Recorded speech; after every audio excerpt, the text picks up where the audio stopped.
How to remove keep shopping for on Amazon. So I want to remove this section and also get rid of certain items from ever showing up again. So we can do this by hovering over your name to the top right of the Amazon homepage and then click on your recommendations. From here, click the tab that says your browsing history, and then you can now remove individual items by clicking remove from view underneath specific items. Now, let's go back to the Amazon homepage and we can see that the heart rate monitors are now gone from keep shopping for.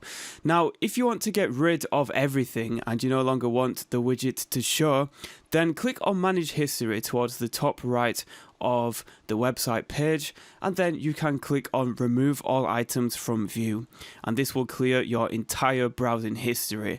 Now you can also click on turn off browsing history, and this will stop items from being logged here. So if you just don't want items being logged, or if you're doing some birthday shopping maybe, then you can turn off browsing history and then you can later turn it back on again after you're finished. And that is all you have to do. So if this video helped, please leave a like and a nice friendly comment, and also subscribe to help Minutemanual get to 100,000 subscribers. Thank you very much.